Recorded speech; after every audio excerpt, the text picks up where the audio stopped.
¿qué tal? Muy buenas tardes, bienvenidos a Hagamos un Trueque, un evento de TLC Magazine México.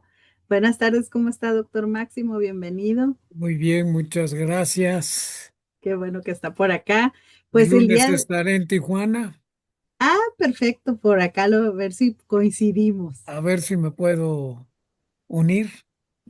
Claro que sí. Bueno, y también, qué gusto verlo por acá, ingeniero. Buenas tardes. Hola, buenas tardes, Milagro, Lupita. Buenas tardes, Máximo. ¿Cómo estás? milagro, Enrique. Pues de esas veces que me siento mejor. Qué bueno. Qué bueno, pues el día de hoy tenemos de invitado al doctor Balam Lamoglia, que ya se está uniendo por aquí, por aquí si le dan acceso, por favor.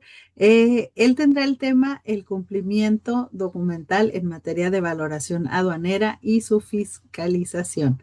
Entonces, pues bienvenidos también todos los que se están uniendo de diferentes partes de México. Ya vemos por aquí que están de varias partes, de aquí de Tijuana, de allá de Ciudad de México, varios que ya por aquí nos están dando las buenas tardes, bienvenidos. A ver, bueno, en lo que puede instalarse el ponente, pues si me permiten, vamos a presentar su semblanza, el doctor Balam Lamoglia. Es socio director de la Moglia Riquelme y Asociados y ha participado como presidente de Sencomex y asesor del jefe del SAT. Es doctor en Derecho con una trayectoria de excelencia académica y profesional en materia fiscal, aduanera y de comercio exterior. Es egresado de la Facultad de Derecho de la UNAM y con posgrados y maestrías en instituciones como Harvard, el ITAM y la Universidad Panamericana. Ha ejercido funciones clave en la Administración Pública Federal, incluyendo la Secretaría de Hacienda y Crédito Público, y la Administración General de Aduanas. Como abogado postulante, asesor y litigante, ha trabajado con firmas líderes como Chévez Ruiz, Samarripa y actualmente en la Moglia Riquelme y Asociados. Es autor de varios libros sobre derecho fiscal y aduanero, incluyendo derecho procesal fiscal y aduanero, valoración aduanera, litigio aduanero, infracciones y sanciones aduaneras. También es coautor en publicaciones de instituciones como el Instituto Mexicano de Contadores Públicos, la Facultad de Derecho de la UNAM y la Universidad Panamericana. También es colaborador en El Economista y revistas especializadas del sector. Pues le damos la bienvenida. Ya se está, por aquí se está, no sé si es el enanito de internet, pero ya lo vemos que ya está. Ya ahora sí ya está en pantalla. Bienvenido, doctor. Muchas gracias, Guadalupe. ¿Cómo está? Y muy buenas tardes para todas y todos. Me aparece en pantalla dos titanes del derecho aduanero, mi querido maestro, doctor Máximo Carvajal Contreras, querido maestro, con todo el cariño como siempre, y mi querido amigo Enrique Jiménez Ramírez, también son los que acá alcanzo a ver en primer plano. Muchas gracias por la invitación, Guadalupe, y obviamente para TLC y para todo este tema de Hagamos un Trueque, me siento muy complacido de que me hagan favor de invitarme nuevamente a poder participar con ustedes. Me voy a permitir presentar o hacer una presentación de un tema que creo que está completamente en el tiempo y en la oportunidad para tratar de que esto se pueda entender, por lo menos lo que yo pretendo. Espero que ya se pueda ver. Sí, ya vemos su ¿Ya? pantalla y le recordamos a todos los participantes que a través del chat le pueden hacer sus comentarios y preguntas al doctor Balam. Bien, pues yo soy un acérrimo seguidor de este canal y de Hagamos un Trueque, y cuando yo no me puedo conectar, se conectan los muchachos de aquí del despacho, y obviamente creo que puntualmente se ha tratado todo el contexto de la reforma de la ley aduanera, y particularmente lo que ha pues levantado mucha inquietud, particularmente con el tema de la manifestación de valor electrónica, es algo que pues ahora resulta, y lo digo con mucho respeto, que ya todo mundo le tomó por prisa algo que en teoría va a entrar en vigor dentro de casi 18 días, que es toda una serie de cumplimiento documental que yo he señalado como que no es algo novedoso, pero que es algo que siempre estuvo prácticamente en el reglamento y en la ley, pero que se venía postergando, probablemente por la presión de los organismos cúpula, pero creo que también venía un poco por la falta tal vez de tecnología, la tecnología de la información, tal vez las plataformas de parte del gobierno federal probablemente no tenían la suficiente capacidad para poder tener un repositorio tan amplio de tanta información que se debe de estar pidiendo. De tal manera que yo particularmente creo que ya llevo pues más de 10 años y lo había discutido desde varios funcionarios que me han hecho favor de consultarme o de preguntarme en diferentes áreas del SAT, qué tipo de documentación era la idónea o la particular para poder hacer una fiscalización y un tema un poco más a detalle del fenómeno que implica para todos, y no es desconocido, por supuesto, de este fenómeno de la subvaluación. O sea, me parece que no podemos evitar los que nos dedicamos a esto, que esta reforma a la ley aduanera lo que pone en el eje del problema pareciera, que no debía ser así, pero pareciera que en el eje pusieron a los agentes aduanales como los grandes responsables de que todo marche bien y los hacen responsables como han sabido y como se han planteado en estas charlas con ustedes, como ahora un nuevo operador o un coadyuvante de la función pública aduanera. Pero esto viene de la mano con todos los documentos que se tienen que presentar y ahora incluso que el propio agente aduanal requiere de pedirle una serie de documentos para que esté completamente seguro de que la operación se está llevando a cabo. Sin duda, esta reforma me parece que si bien pone a la gente aduanal como el paladín de la justicia de lo que ahora se pretende revisar y tener cumplimiento, me parece que tenemos que ir al origen o a los mismos orígenes de qué y cuáles son los documentos que se tienen que presentar.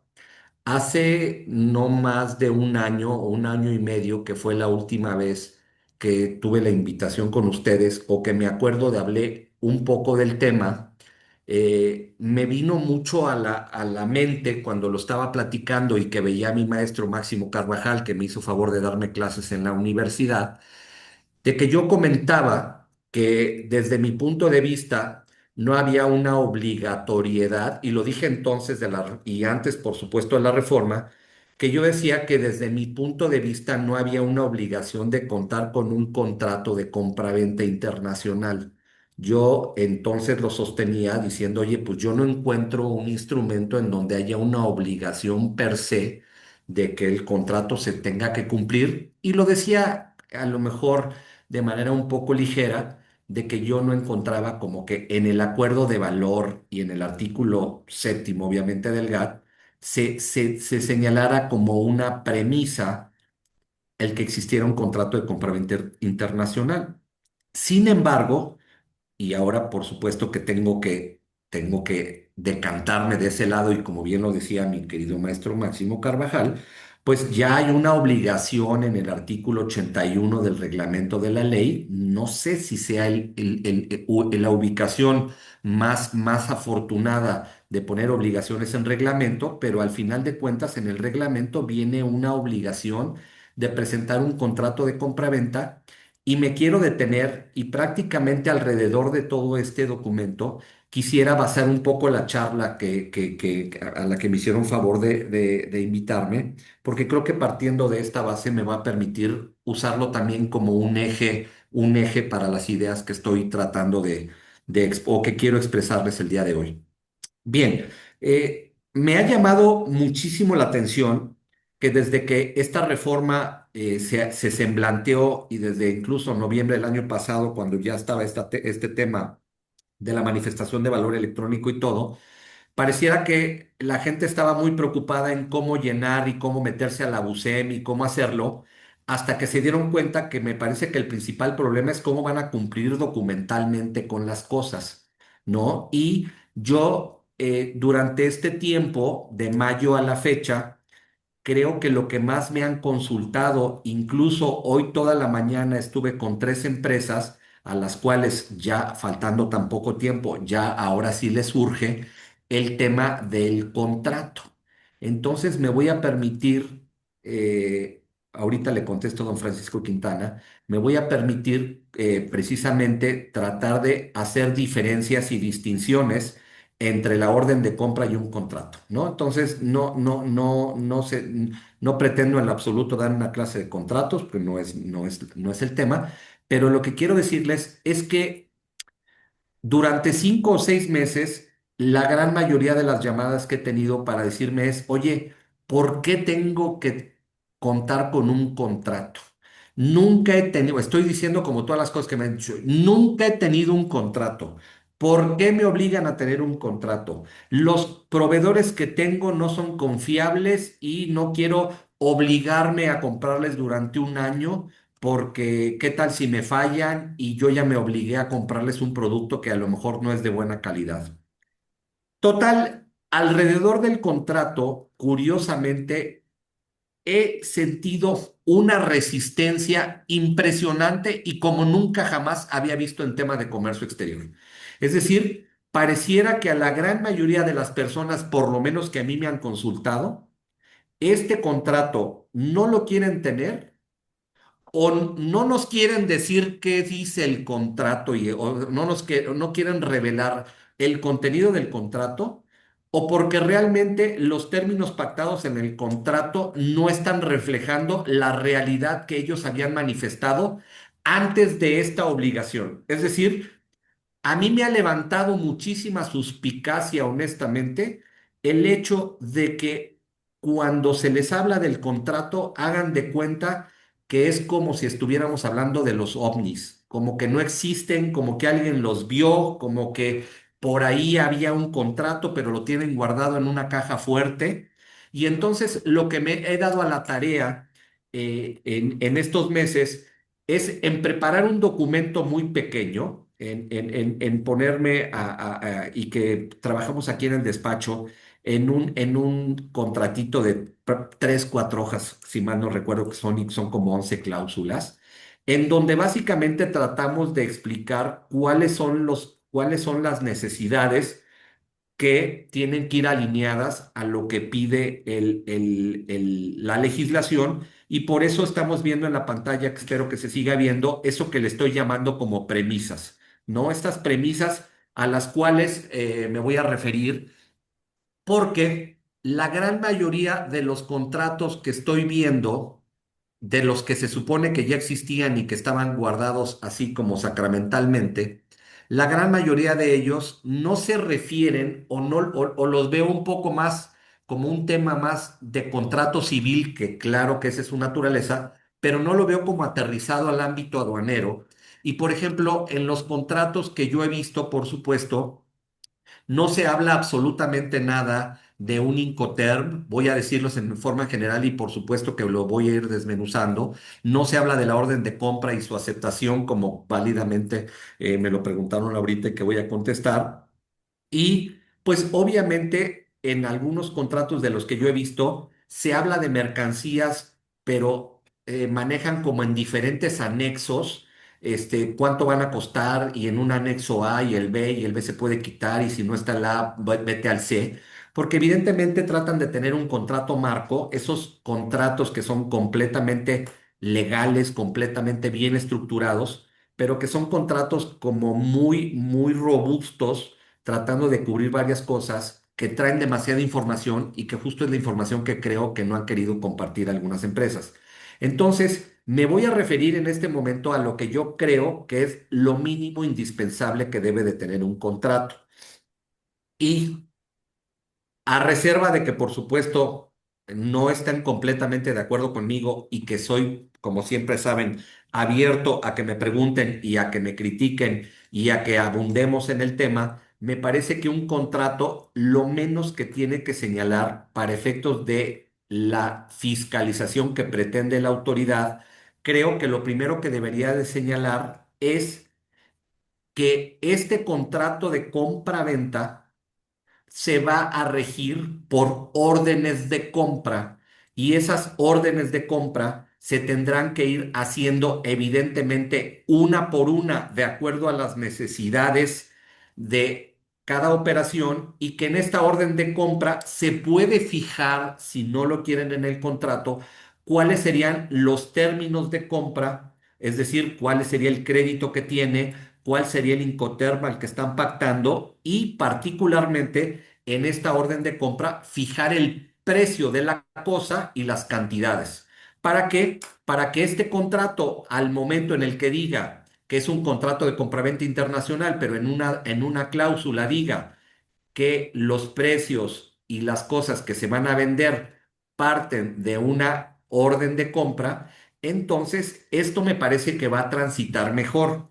Quiero señalar también, y por eso es que es la intención de esta charla, que ese contrato, vamos a llamarle marco chiquitito que yo les estoy platicando, es un contrato que yo ya tuve la oportunidad de trabajar anticipadamente aquí en nuestro despacho y se lo trabajamos para como tres o cuatro empresas que estaban fiscalizado o se estaban fiscalizando en ese momento.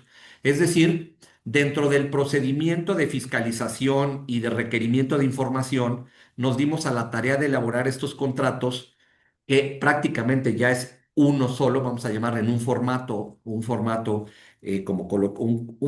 y que coloquialmente luego les llaman machote, que un maestro también de la facultad decía que un machote es otra cosa, pero que en realidad lo que quiero platicarles es que esto que les estoy diciendo, particularmente que en un contrato se señale que en la orden de compra se va a establecer el precio, la cosa, el precio, cosa y sobre todo los términos de contratación, ya ha pasado por actos de fiscalización de la GASE y uno por parte de la Secretaría de Finanzas de Nuevo León, de tal manera que ya nos han tomado como bueno, y quiero aclararlo por favor entonces, que ya nos han tomado como bueno que un contrato, que este contrato no traiga las cosas que se van a vender, sino que diga que en una orden de compra se van a establecer todas las demás condiciones y entonces está amarrado a esta situación. ¿Por qué lo quiero empezar por ahí? Porque la primera pregunta que ahorita nos hicieron favor de hacer es si la orden de compra y el contrato era lo mismo. La realidad es que no, jurídicamente no lo son y tampoco para la autoridad son lo mismo. Hoy en la mañana, una querida amiga también de este programa, Georgina Estrada, nos platicó que ayer o antier había estado con el titular de la GASE precisamente preguntando del contrato y de la orden de compra, y lo primero que dijo son dos cosas diferentes.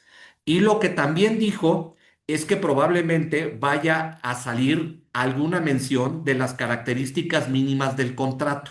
Es decir, derivado precisamente de que ha sido toda una revolución el contrato, porque sería el eje de la operación de comercio exterior, pareciera ser que la AGASE va a emitir algunos lineamientos mínimos con lo que debería de contar este contrato para efectos de que no sea rechazado, ¿no? Entonces, eh, lo que les puedo decir también es que cuando hablaron de prórroga, nunca hablaron de prórroga. Así que por favor no estén pensando que el 30 y tantos de mayo va a haber una prórroga diciendo, fíjate que se cambia, porque hasta lo que le preguntaron no ha sido el caso. Pero entonces, partiendo de esta base, me parece que la primera pregunta que me hicieron favor de mencionar es, para la autoridad no es legalmente un contrato, son dos figuras diferentes y la orden de compra es en donde se requisita o donde se le manda a pedir al proveedor ya un tipo de mercancía en específica derivado de intercambio de comunicaciones que incluso sirven para la trazabilidad de la operación. De tal suerte que para poder abarcar ambas cosas, don Francisco, que me hizo favor, Francisco Quintana, que me está preguntando, yo le diría que si ustedes tienen a bien tener los contratos, valdría la pena que el contrato dijera orden de compra. Pero si ya tienen un contrato y no se menciona la palabra orden de compra, no estorba la orden de compra. La orden de compra es un requerimiento, es, como su nombre lo indica, es la solicitud de ciertas mercancías y en esta orden de compra normalmente se fija el precio. Entonces, lo que nosotros hemos sugerido en nuestra práctica es que la orden de compra obviamente la haga, valga la expresión, el adquirente, el comprador de la mercancía, donde ya ponga el ítem, ya ponga, o sea, ya permita perfectamente tener definido el tipo de artículo, el SKU o todo lo que tenga perfectamente para definir el bien y que venga cuál es el precio unitario y el total, ¿no? También es bien importante, y quiero repetirlo otra vez, que tanto en un contrato como en la orden de compra, pero preferentemente en la orden de compra, se puedan pactar los términos Incoterms, es decir, que en la orden de compra ya venga perfectamente manifestado cuál es el Incoterm que se va a utilizar y que, aunque también suene a grosería, pero les prometo que lo digo de muy buena fe, yo he estado recomendando en diferentes foros,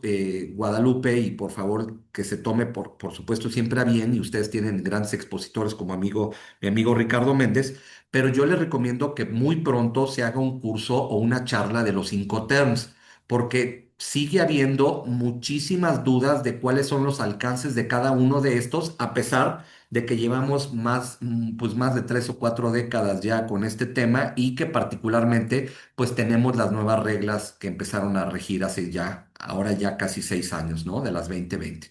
Entonces, sí creo que particularmente hay muchas personas que no tienen claro los Incoterms y es una cosa que indispensable para la orden de compra o el contrato. Entonces, esa sería la primera pregunta. Dice que elaborado siempre se manejó la relación comercial a través de órdenes de compra y su confirmación de pedido. Miren, la confirmación del pedido es algo muy importante, muy importante, porque como lo ven en mi presentación, don Francisco, en el segundo renglón dice orden de compra y aceptación de la orden de compra. Es decir, no basta con que ustedes manden a decir, oye, esto es lo que quiero, sino la aceptación misma haría perfectamente o se configuraría perfectamente el consentimiento, que es uno de los elementos esenciales de los contratos, ¿no? Entonces, al haber una aceptación del precio y de la cosa, ahí está, se estaría perfectamente armado y tendríamos todos los elementos para poder considerarlo como tal. De tal suerte que, como usted bien lo señala, sí creo que la orden de compra es el documento eje de las operaciones de comercio exterior. Y el contrato, y por eso quise empezar mi charla diciendo que yo hace un año dije que yo para mí no era completamente indispensable y mi maestro Máximo me dijo, Balam, hay una convención, hay esto y hay aquello y tal vez para mí sí lo es. Desde entonces le compré la idea, por supuesto, a mi maestro y me puse a estudiar todavía más y dije, puede ser que sí y pues ya no puede ser que sí, ya es un sí porque es una obligación. Entonces, con esto contestaría la primera pregunta que me está haciendo don Francisco. Paso a la pregunta que me hace Lisoto. Dice, alguien al fin habla de mi idioma, gracias por esta plática, muchas gracias, doña Liz. Y luego, doctor Balam, la regla 3142 ya es clara, dice orden de compra y cito la fracción primera. Estoy de acuerdo, Juan Miguel, con lo que usted está diciendo. Usted está diciendo que la regla habla de la orden de compra, ¿ok? Sin embargo, lo que yo no podría dejar de decirle es que las reglas en una jerarquía normativa está por debajo de lo que dice el reglamento. Y a menos, y aclaro por favor para que no entremos en polémica, a menos que, como usted lo está poniendo bien, haya una disrupción en la regla donde diga o una u otra, pues entonces tendremos que hacerle como un beneficio, como como una prerrogativa hacia los importadores este tema. Pero no quiero dejar de señalar, por favor, para todos, que justo hoy en la mañana que estuve en una reunión donde cada mes nos juntamos especialistas de comercio exterior del Colegio de Contadores y del Instituto Mexicano de Contadores Públicos de México, claramente nos dijeron que el titular de la GASE acaba de decir que sí van a pedir el contrato. Entonces yo solamente estoy tratando de replicar toda la información que estoy teniendo y decirles que creo que el contrato debe de prevalecer y creo que el contrato debe de existir. Bien, ahora, me pregunta otra vez Lisoto, desde el 2024 he estado solicitando que se haga una plática, debate de ello, ojalá sea posible. Pues sí, Guadalupe, recomendarles por favor, creo que es muy importante, yo he escuchado a Enrique Jiménez, amigo, te he escuchado en pláticas de Incoterms muy, muy buenas, seguramente también mi querido maestro lo hará. Y va a parecer cebollazo, pero tal vez nunca lo he platicado. Pero una de las cosas por las que yo quise ser aduanero es por mi maestro Máximo Carvajal, y yo se lo he reconocido a usted, maestro, y lo sabe, y se lo he dicho lo de los hace más de 28 años, de que gracias a sus clases me interesó, porque yo siempre quise ser fiscalista, y mire, me llevó a a los impuestos del comercio exterior y a todo esto. Para no hacerles el cuento largo, entonces, yo creo que efectivamente lo más importante es que conozcamos cuál es la génesis de la operación. Y la génesis de la operación va a ser precisamente la relación contractual que vamos a tener, llámese orden de compra, valga la expresión, o llámese el contrato per se, pero sí creo que es completamente indispensable que un contrato, por lo menos entonces, tenga la orden de compra y tenga algo muy importante que es un apartado que se refiera a las regalías. Me voy a referir un poco más adelante al tema de las regalías, pero como estamos hablando del contrato, hoy tuve les decía, he estado muy consultado con todo este tema y, y en mi siguiente lámina lo verán. eh, he estado conversando y me han hecho favor de preguntarme diferentes autoridades que por casualmente les he dado clases a algunos funcionarios y eso, y han estado muy insistentes en preguntarme por cuestiones de incrementables, compañeros. Y yo creo que es bien importante que ustedes también Guadalupe, también se proponga este tema de todo lo que viene adicional al valor en aduana de las mercancías, porque me parece que alrededor de esto hay un poco, he sentido que hay desconocimiento. He sentido que no está muy sólida la información y es mi deber decirles que cada vez que me pregunta un funcionario público sobre todo de la GASE, de sus oficinas descentralizadas y de algunos funcionarios que están en las secretarías de finanzas, me han preguntado de Puebla, me preguntaron de Puebla, me preguntaron del Estado de México. Lo que me han estado diciendo es que van a empezar a detonar mucha fiscalización en tema alrededor de cuenta aduanera de garantía, en tema alrededor de los incrementables y particularmente en tema de los seguros y fletes, ¿no? Entonces, es importantísimo que ustedes tomen en cuenta, precisamente por eso decía hace un rato la cuestión de los incrementables y de los Incoterms, porque creo que cada vez que me siento con alguien de tráfico de diferentes compañías, me parece que cada quien entiende los Incoterms como quiere y en realidad también, ¿por qué no decirlo? He sentido, y lo tengo que decir también así, que hay muchas empresas que tratan de evadir el pago correcto de los incrementables y me quiero detener un poco alrededor de estos incrementables, de esta situación del contrato y de qué debemos perfectamente de entender por incrementables, porque muchas veces cuando se utiliza cierto tipo de Incoterm, ese Incoterm se ve manipulado. me voy a tratar de darles el ejemplo que yo he conocido más, y es que hay una contratación en donde le está diciendo el vendedor que lo pone, le entrega la mercancía en la fábrica, es decir, un ex works, y en las áreas de tráfico dicen, le pongo FOB, porque yo voy a pagar el flete, pero para mí es un FOB. Entonces, mágicamente, una operación que está pactada para que el comprador vaya a recoger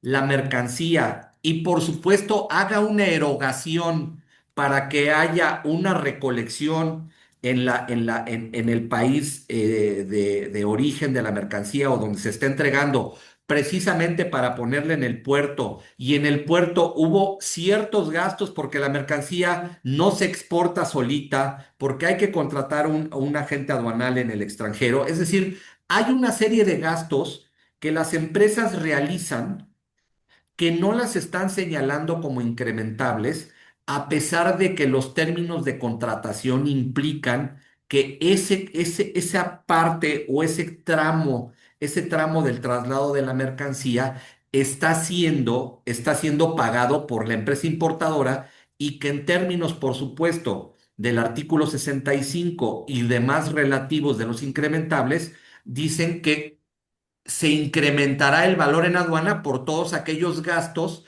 en que incurre el comprador para efectos de realizar la importación. Entonces, ese es un primer ejemplo de lo que yo he visto en las empresas, en donde cuando yo pregunto, me dicen, oye, pues le puse FOB, ¿por qué? Porque me dijeron que era FOB. Oye, ¿y los pagos? Ah, no, pues los mandamos por otro lado o los pagamos de otra forma.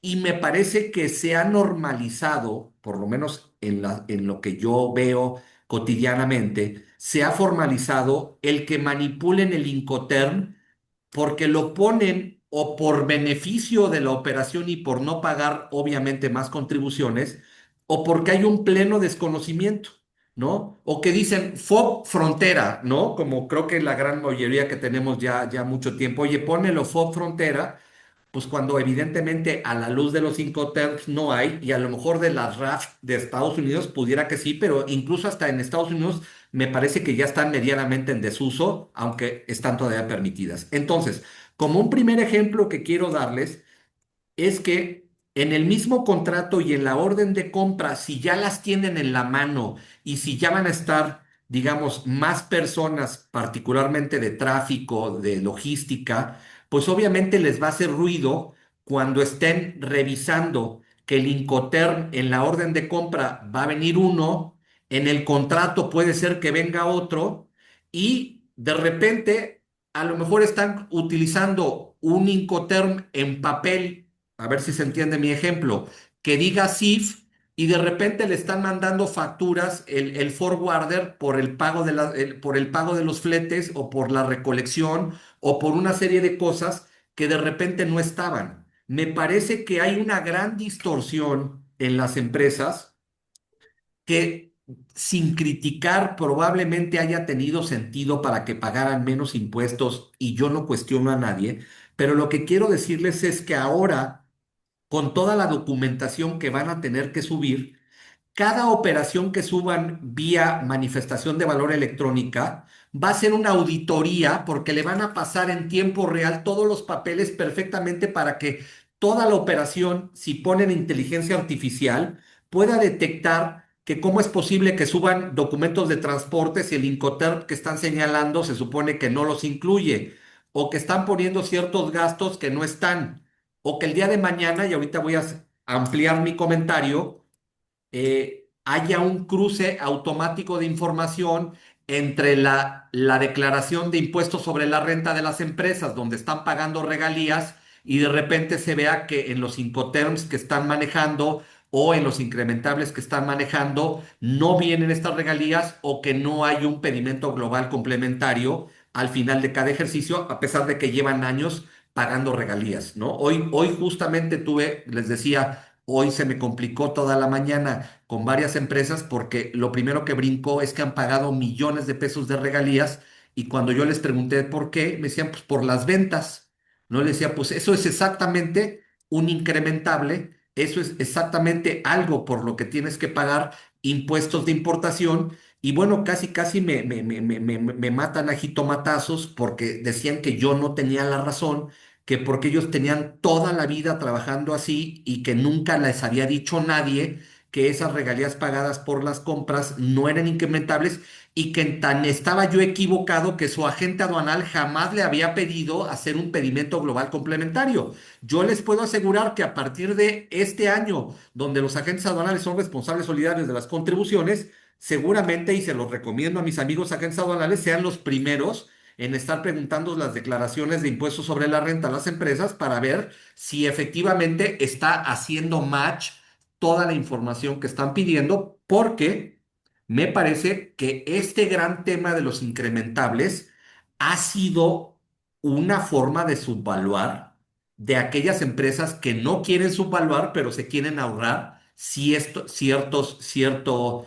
ad valorem, por llamarlo así. Voy a contestar un par de preguntas que están en el chat.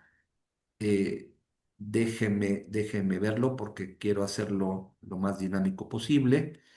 Dice, la Cámara Internacional de Comercio ofrece modelo de contrato. Sí, Patricia, efectivamente yo he recomendado que vayan. Creo que yo mandé a Álvaro que trabaja conmigo a comprar el contrato y nunca ha querido ir porque él viene de un despacho civil, entonces él hace contratos también muy bonitos. Pero el contrato en la Cámara de Comercio lo pueden comprar, vale creo que 1,500 pesos y les dan un contrato que pasa obviamente por los estándares pues de lo que les tendrán que pedir también las autoridades. Entonces, efectivamente, en la página de la Cámara viene, creo que se puede pagar en línea o hay que ir por él. Creo que en el caso que el que vimos nosotros, pues está en la Ciudad de México y había que ir con la USB para que nos cargaran y por eso creo que mi socio no quiso ir. Pero lo que quiero señalar es que efectivamente ya hay un contrato, un contrato tipo que valdría la pena. No, el Incoterm son términos de facturación a los que se refieren.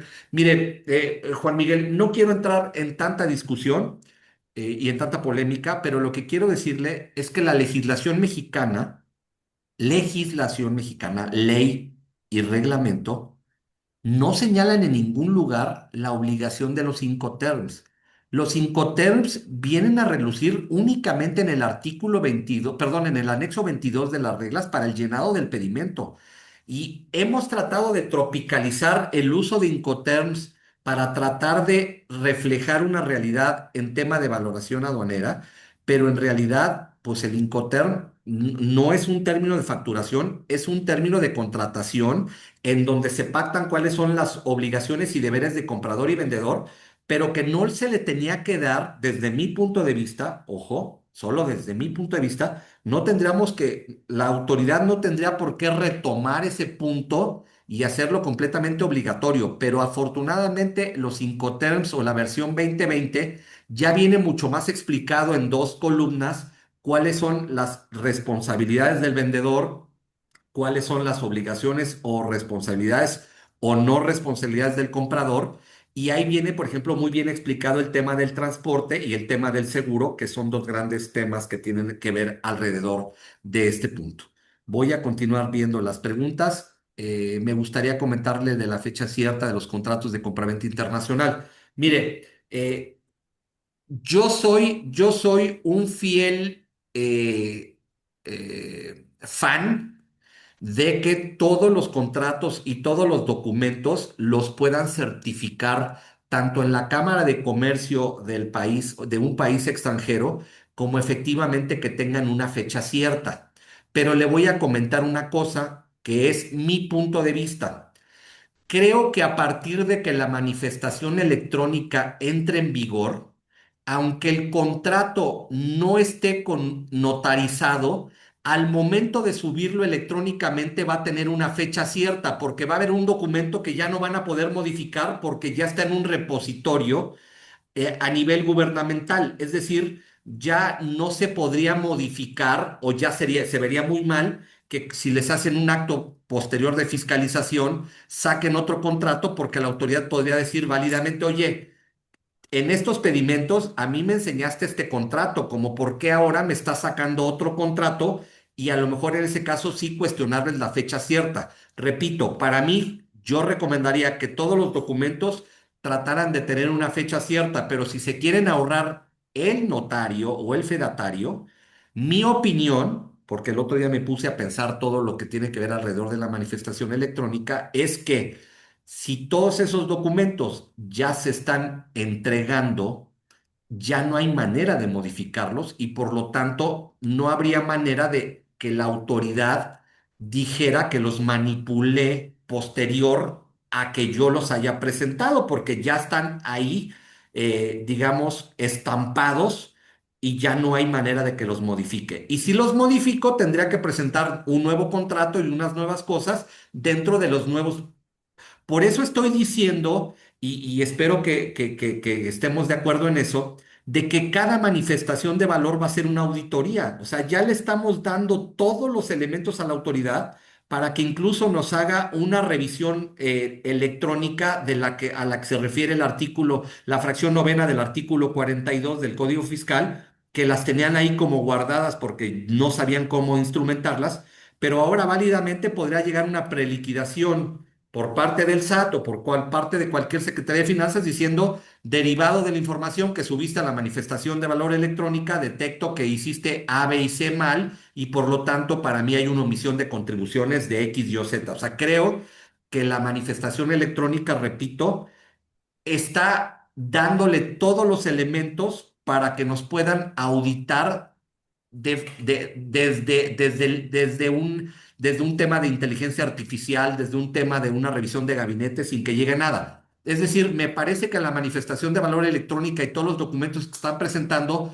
como que son la versión 2.0 del COBE, al cual no me voy a referir tanto, pero el COBE se inventó precisamente para que los propios importadores subieran información de la factura porque el SAT solamente tenía información muy incompleta y la factura venía en un PDF y no había manera de transformar la información del PDF. Ahora esta tecnología que se llama OCR, que puede jalar los datos de un papel, pero no existía entonces y por eso yo insisto en que incluso el propio contrato va a poder ser revisado por un robot, por un software, para revisar cuáles son los planteamientos, cuáles son y tratar de cruzar la información. Entonces, contestándole, Patricia, sí creo que la fecha cierta es bien importante, pero también me parece que con la manifestación de valor ya está.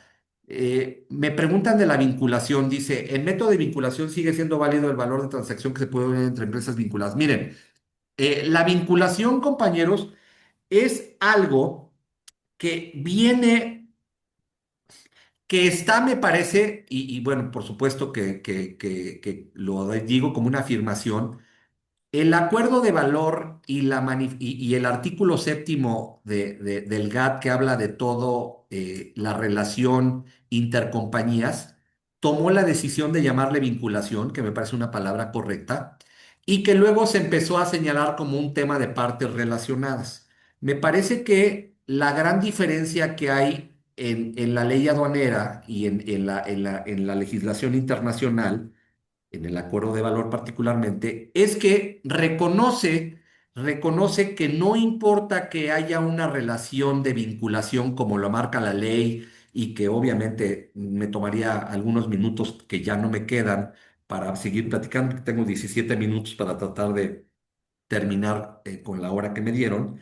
Pero la vinculación tiene una gran ventaja, Francisco. La vinculación tiene una gran ventaja que es que se puede declarar que hay vinculación, pero que no afecte el precio, y entonces se retrotrae la carga de la prueba en principio para que la autoridad aduanera demuestre que efectivamente sí afectó el precio o que esta vinculación afectó el precio. O sea, me parece que la legislación aduanera es muy benévola con las partes relacionadas, con las partes vinculadas, porque basta una simple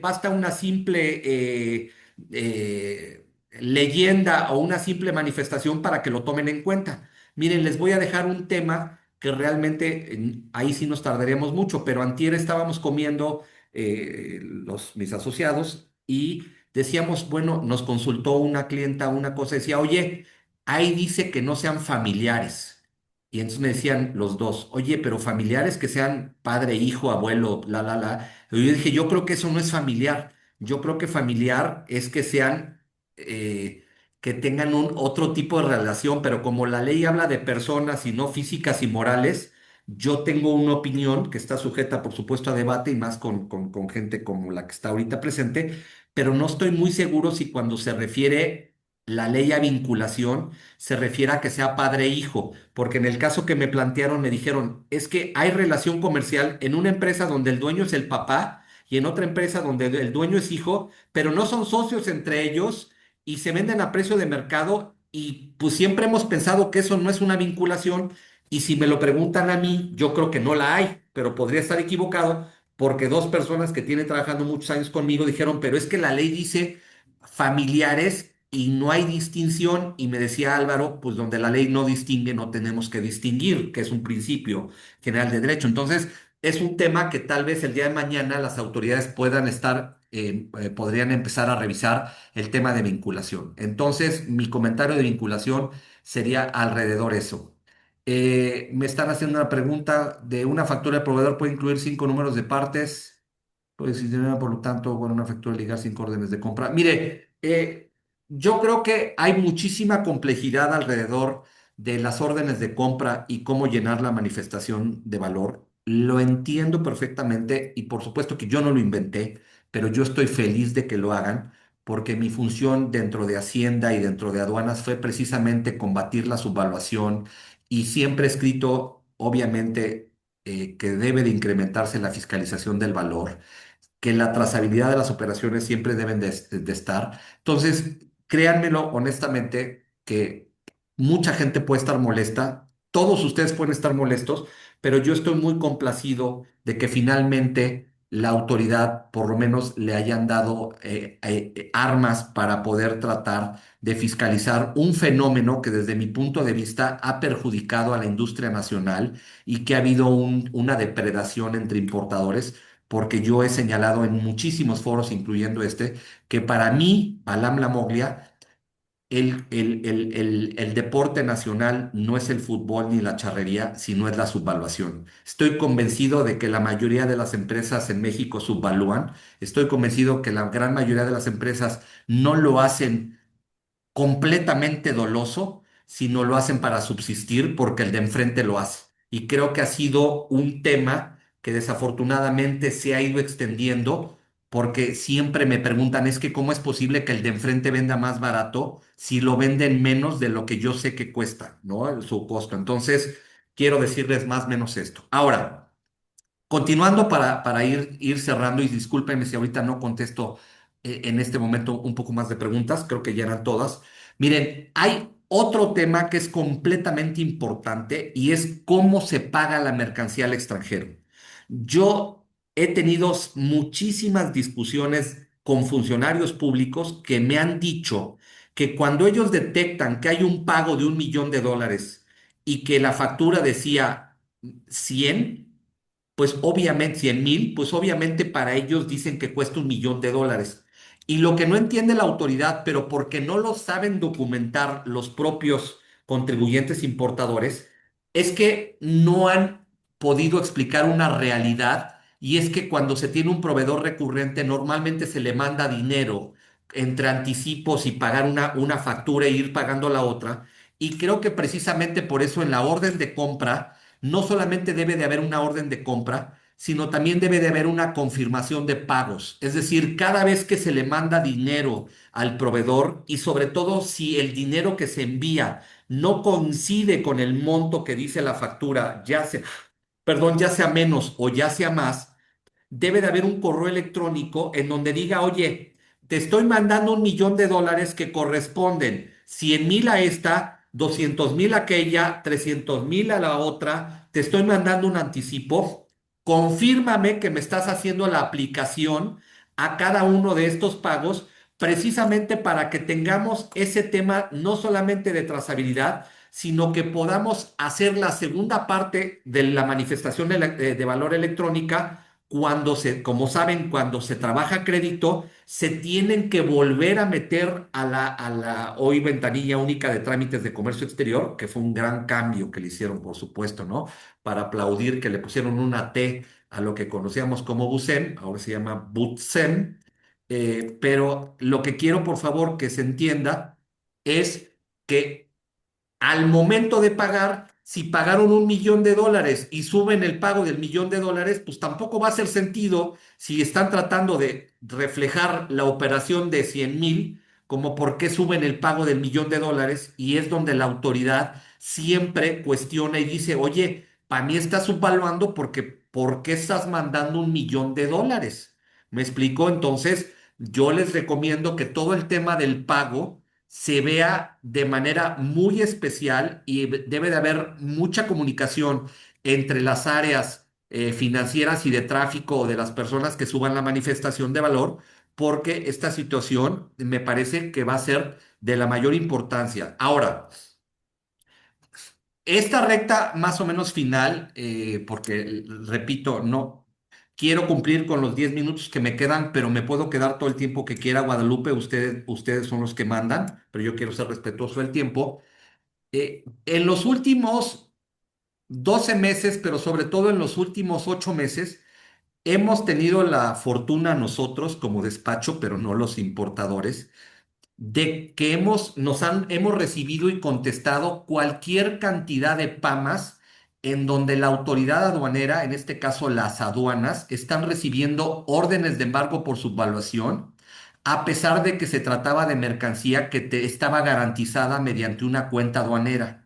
El artículo 151, fracción 7, claramente dice que no se pueden hacer una orden de embargo si hay mercancía con cuenta aduanera. Sin embargo, a pesar de esta situación que está perfectamente normada en la ley, repito, 151 fracción 7, hemos tenido muchos PAMAS, obviamente con órdenes de embargo por parte de la Dirección General de Investigación Aduanera, en donde ya han hecho caso omiso de la cuenta aduanera de garantía.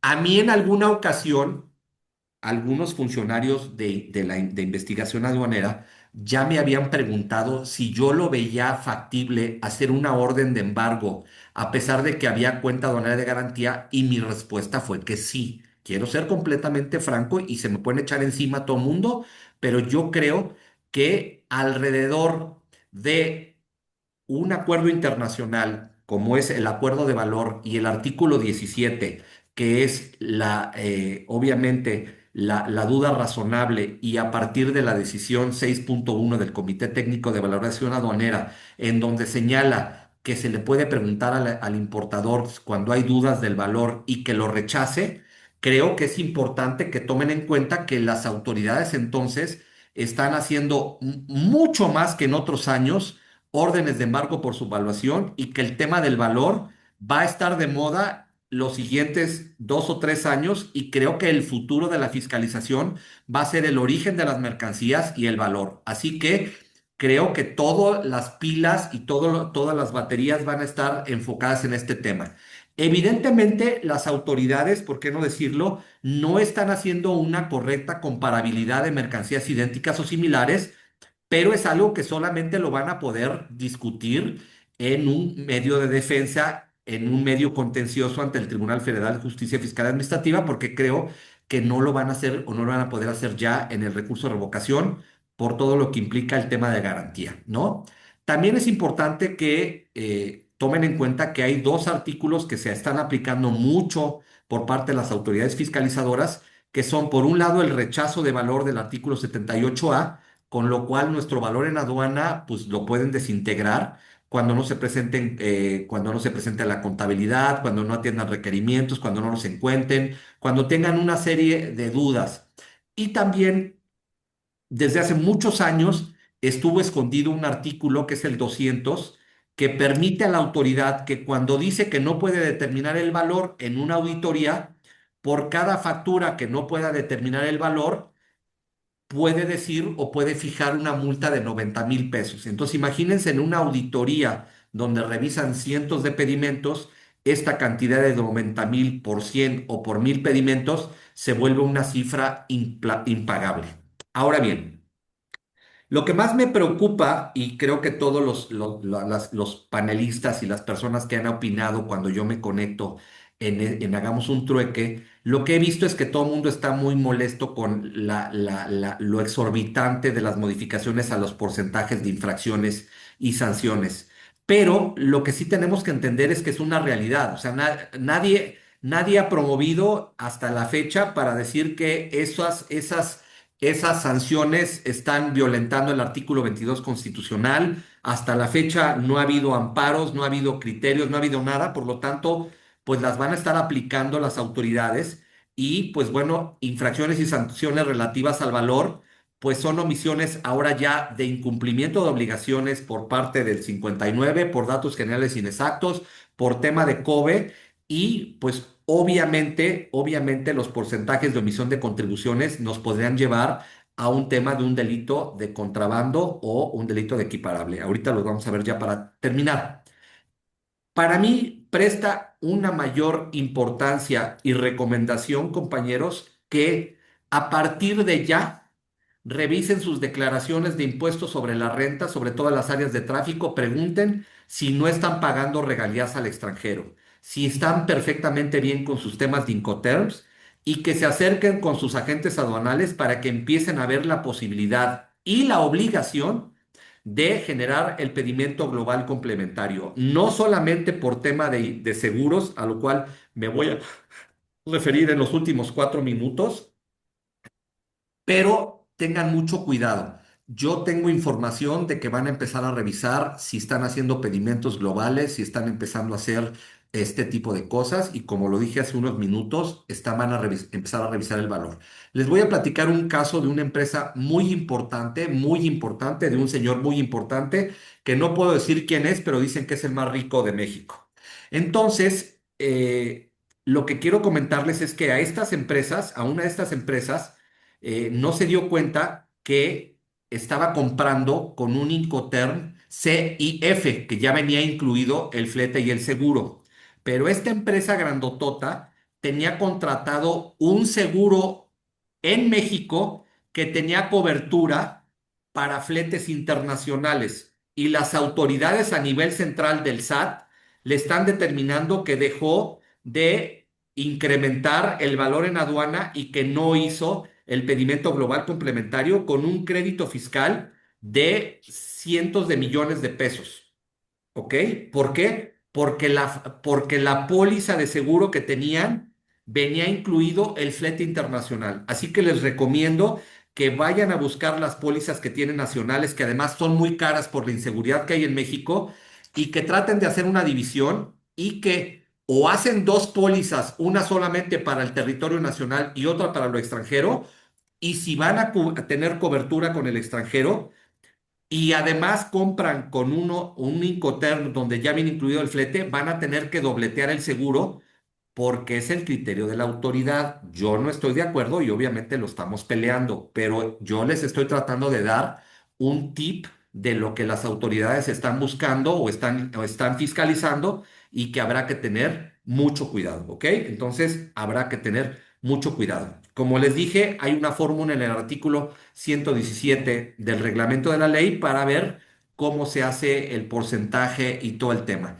Y culmino o termino mi presentación para que por favor haya más preguntas o comentarios y sobre todo aportaciones de gente tan brillante que nos está acompañando, pero decirles por supuesto que ya hay declaratorias de perjuicio por parte tanto del SAT como de la Procuraduría Fiscal hacia la Fiscalía General de la República por tema de contrabando. Como saben ya, y bueno, si no lo saben, ha habido ya que han consignado o tratado de consignar a muchos agentes aduanales por un tema de solidaridad por parte de los impuestos al comercio exterior. Y lo que quiero decir es que con la reforma a la ley aduanera ya no existe el artículo 54 de la ley que todos conocen. Por lo tanto, el agente aduanal es obligado solidario y la obligación solidaria que maneja el artículo 26 del Código Fiscal de la Federación no maneja una prelación, compañeros y compañeras. Es decir, no dice que primero vayan con el deudor primario, que es el importador o el contribuyente, sino como no hay una prelación en la legislación mexicana, entonces le podrían ir a cobrar primero a un agente aduanal cuando no localizan al importador. y obviamente al determinar una omisión de contribuciones y ser obligados solidarios, me parece que desafortunadamente pudieran tener una crisis y yo he recomendado a mis amigos, queridos amigos de Carem y de la CLA, que ya se atrevan a hacer una consulta precisamente ante una confirmación de criterio para saber si los alcances de la eliminación del artículo 54 harían responsable solidario penal, permítanme el calificativo, para ver si efectivamente ellos son responsables y sobre todo, pues porque tenemos dos artículos en el Código Fiscal que son el contrabando y su equiparable con penas de privación de la libertad. Con eso, compañeros, pues fue obviamente la plática que quise dar alrededor de este cumplimiento.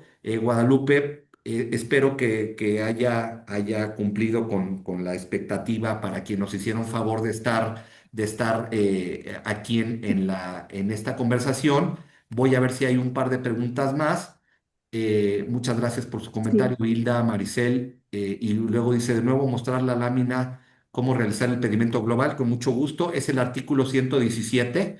El artículo 117 lo que específicamente dice, compañero Francisco, es cómo se va. Hay dos fórmulas. La fórmula del primer párrafo del 117 cuando no existe o cuando hay una póliza del año anterior, y el segundo párrafo cuando no fuera la primera vez que se contrata. Artículo 117, pero yo les recomiendo que se acerquen a su agente aduanal. De todos modos, me dijo Guadalupe que estos se los van a compartir. Pues la verdad es una presentación muy incipiente. Yo soy muy malo para hacer presentaciones, todos hacen cosas muy bonitas, yo siempre soy muy básico, pero muchas gracias por la invitación, Guadalupe, y quedo atento a cualquier comentario por parte de los participantes.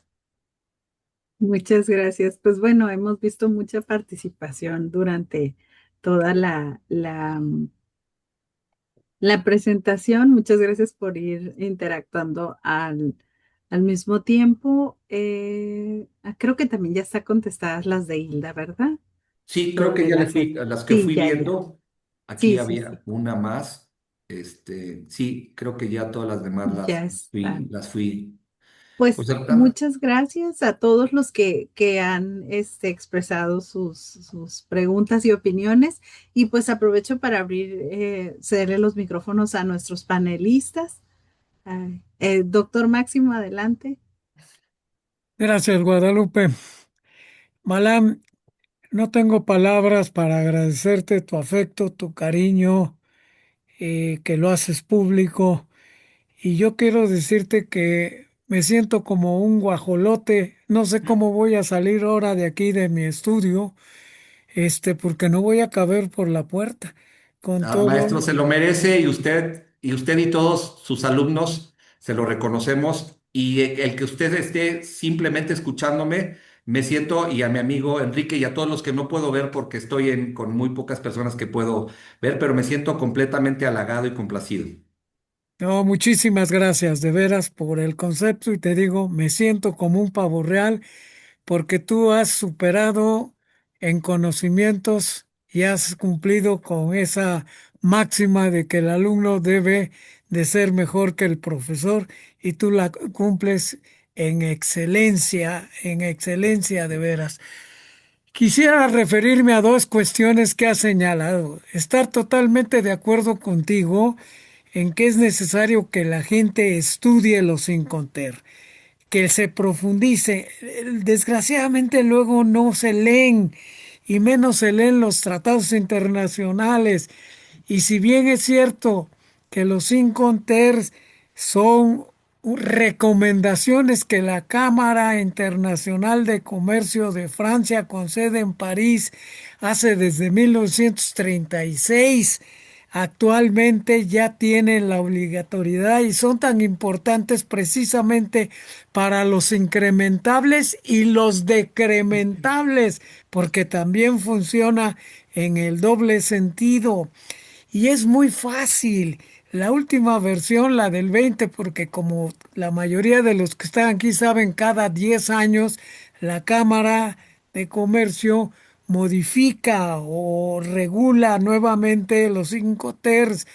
y las del 20 están muy sencillos. Divide en dos, las marítimas y las terrestres. Y entonces es de una gran facilidad y ver hasta dónde abarca la obligación del vendedor en el ex el vendedor nada más entrega en su factoría, en su planta, en su taller, en su fábrica y todos los incrementables hasta llegar al puerto o hasta llegar a la frontera son para el comprador de las mercancías y viceversa. En el CIF, por ejemplo, que es marítimo también, este, pues todos los incrementables, todos, son a cargo del comprador, perdón, del vendedor, aunque desde luego los está pagando el comprador. No es que sea una hermanita de la caridad, como siempre le digo a mis alumnos, el que, ya pagaste tú todos los gastos que implicó el ponerme la mercancía hasta el puerto de Veracruz. No, precisamente en ese contrato que tú estás estableciendo, un contrato que ya existe desde 1988, cuando nos adherimos a la Convención de Viena sobre la compraventa internacional, que te la mencioné hace varios años y tú ahorita lo trajiste a colación. Ese modelo, ese existe y es un tratado internacional que conforme a los artículos el 133 y a la ley aduanera y a la ley de comercio exterior y a la ley de la calidad de la infraestructura en su artículo primero dicen que la ley se aplicará salvo lo que determinan los tratados internacionales. Pone incluso en artículo expreso nuestra ley aduanera, la de comercio, la de infraestructura, etcétera, pone a los tratados internacionales por encima de la propia ley. Lo que pasa es que la gente no está habituada a ver los tratados internacionales y hay que verlos, hay que leerlos y hay que recurrir desde luego a los expertos como tú para poder saber su adecuada interpretación y su aplicación tan importante en la materia de comercio exterior.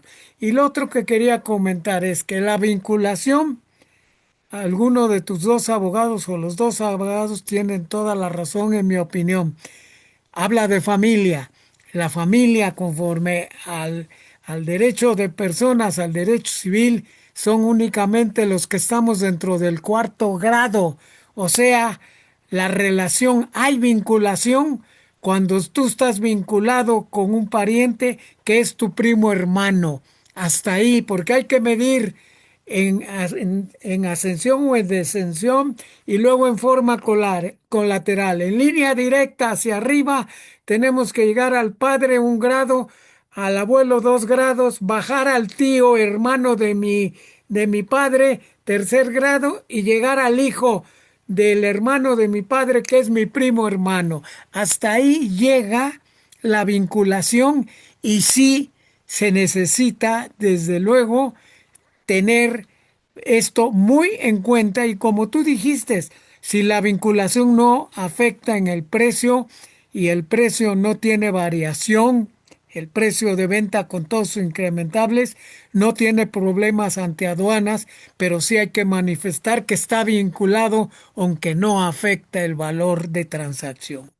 Eso es lo que te quería comentar y comentarle a todos y volverte a felicitar y volverte a decir que estoy sumamente orgulloso de todos los éxitos que has tenido, que tienes y que seguirás teniendo. Gracias. Querido maestro, me sigue usted enseñando, por eso me siento tan halagado de escucharlo, porque me acaba de dar una cátedra y resolver algo que por eso dije con toda honestidad y humildad de yo pensaba una cosa y mis muchachos otra, y usted me acaba de enseñar otra vez a ser un mejor aduanero y por eso estoy tan agradecido. Muchas gracias por su comentario, que además viene a hilvanar y, como se dice coloquialmente, a hacer esa bonita cereza del pastel de todo esto, esperando a ver si mi querido amigo Enrique nos quiere también apoyar con, siendo tan experto, mi querido Enrique tuvo la oportunidad precisamente de estar apoyando como representante de México ante el Comité Técnico. Platícanos, amigo, ¿cómo ves el tema? Es impresionante, mi estimado Balam. Y lo que acabas de platicar es un punto muy importante. Y la importancia que ha cobrado el agente aduanal, o la importancia que le ha dado al SAT a la agente aduanal, que solamente le falta ser empleado del SAT a la agente aduanal, porque está haciendo el trabajo y con una responsabilidad tremenda. Una responsabilidad que es impresionante, ¿no? Porque tienes la amenaza, tienes la espada de Damocles arriba donde te dicen, fállame tantito y te cancelo. Y es impresionante todo eso, ¿no? Lo que tú dices del valor y todo eso viene a cobrar una relevancia tremenda para el importador. El importador tiene que ponerse las pilas, como tú dices, estudiar y saber todo y trabajar bien, trabajar correcto como debe ser, emplearse, meterse, jalar todo lo que tiene y decir esto es así y voy a pagar eso. Como dices tú, el deporte nacional en México es la subvaluación. Todos tratamos de pagar menos impuestos de lo que debemos pagar. Esa es una cosa muy importante en México. Hay que enderezarnos, hay que hacer lo mismo, hay que hacer lo que tenemos que hacer.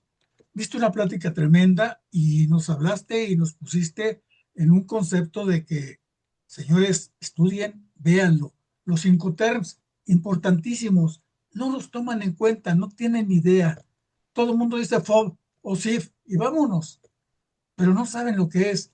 Toda la vida nos hemos peleado con los incrementables. Nadie sabe exactamente qué es incrementable y qué es decrementable, qué se debe incrementar o qué se puede deducir. Eso es, digo, yo creo que sí, Lupita, hay que tomar en cuenta eso y hay que buscar a alguien que nos hable muy bien de los Incoterms. Hay unas láminas muy ejecutivas, muy impresionantes de los Incoterms, donde te dice y te desglosa cómo se maneja cada uno. Pero lo que no nos dice muchas veces es qué es incremental y qué es decrementable. Eso tenemos que especificarlo y tenemos que verlo. No todo el mundo lo sabe. Y pues felicidades, Balam, un abrazo, me da mucho gusto verte. Máximo también, ya sabes que para nosotros eres un maestro y eres nuestro espíritu de aduanas desde que te conocemos y desde que estuvimos allá en aduanas. El querido Muchas Gracias, maestro gracias. es el faro del derecho aduanero mexicano. Así es. gracias, gracias, Enrique, y gracias, Así es. Balam. Mis Muchas gracias. respetos para Máximo y mis respetos, Balam, para lo que sabes y para lo que manejas, para lo que dejaste en el SAT, para toda esta historia que llevamos y que se está actualizando y que se está llevando a cabo y que se está empezando a fiscalizar.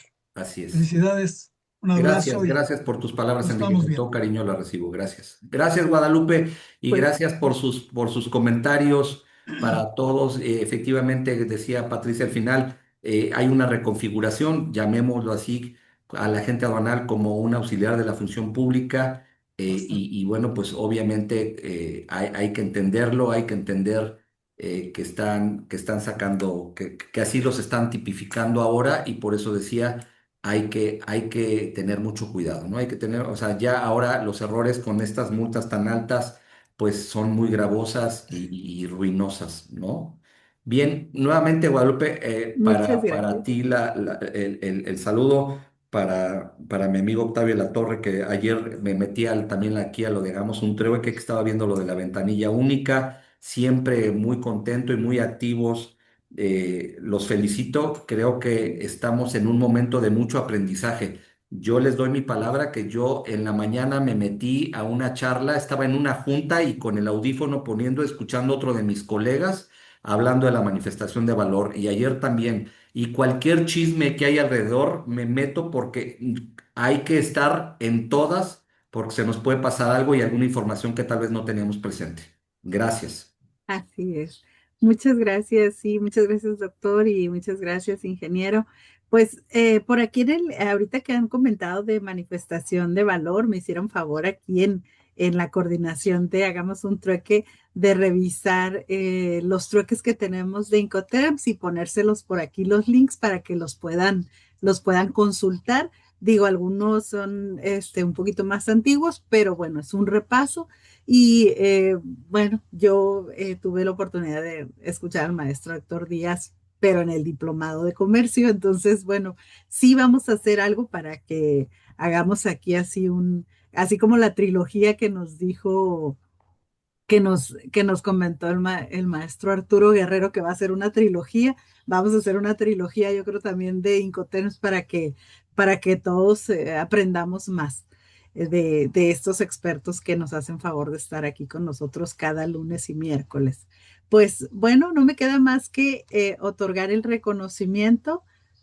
Hagamos un trueque y TLC Magazine México otorgan el presente reconocimiento al doctor Balam Lamoglia por hacer un trueque en la plática virtual con el tema el cumplimiento documental en materia de valoración aduanera y su fiscalización el día 13 de mayo de 2026 y lo firma el doctor Octavio Latorre y la maestra Daniela Martínez. Muchísimas gracias. Nos vemos la próxima semana. Y anticipado, feliz Día del Maestro el próximo viernes a todos los maestros y a todos los que nos enseñan aquí en Hagamos un Trueque cada semana. Que la pasen Muchísimas bonito. gracias y me siento Hasta muy luego. complacido nuevamente estar con ustedes. Que tengan bonita tarde. Muchas gracias. Hasta luego. Hasta luego. Gracias. Gracias. Un abrazo, nos vemos. Bye.